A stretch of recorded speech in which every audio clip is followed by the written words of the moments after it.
Man, this might look like just another QB battle, but to me, this says way more about where the Cleveland Browns really are right now than about who's going to start. Because when you've got two completely different narratives coming out of the same organization, yeah, something's off. On one side, NFL Network saying Deshaun Watson is still in pole position.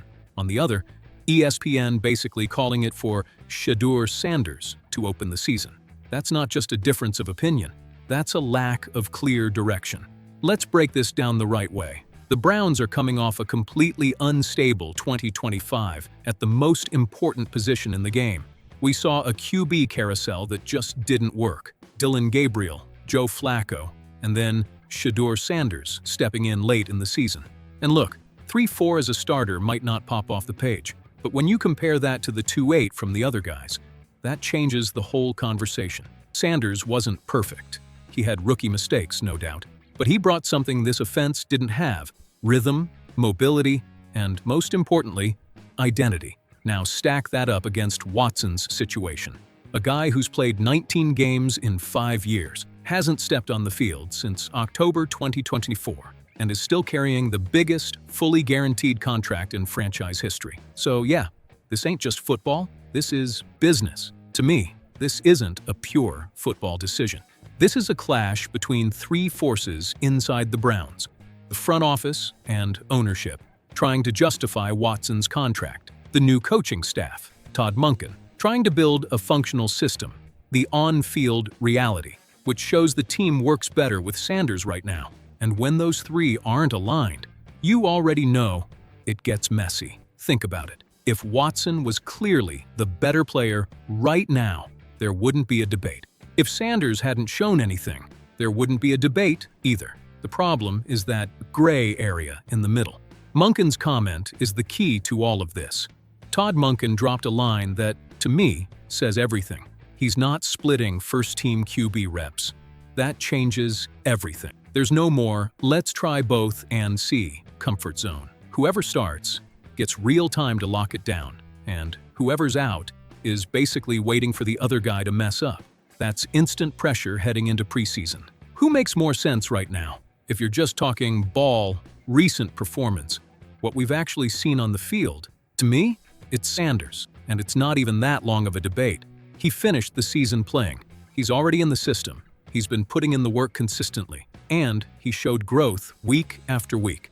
Meanwhile, Watson is a complete question mark, and in the NFL, uncertainty usually gets you burned. But there's one thing that changes everything: money. You don't hand a guy $230 million fully guaranteed and just sit him on the bench like it's nothing. This ain't Madden. This is franchise management. The Browns need to see Watson on the field, even if it's just to confirm it's not going to work. So yeah, there's massive internal pressure to give him that shot. And honestly, this feels like the classic mistake: a franchise stuck trying to justify the past. Watson represents an old bet that hasn't paid off. Sanders represents a new possibility that could still grow. And more often than not, teams that chase sunk costs end up delaying their own future. If Sanders is better, and right now it looks like he is, he should start. Simple as that. Best case scenario for the Browns: Sanders takes the job, keeps developing, and the team finally finds stability at QB. In that case, Watson becomes an expensive luxury, but the team gains direction.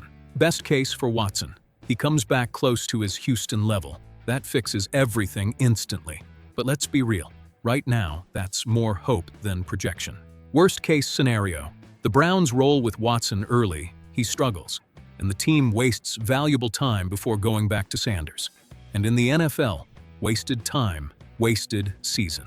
The detail: nobody's talking about Sanders being at the facility all the time. That's not just hard work, that's awareness. He knows he's got to earn it in the details.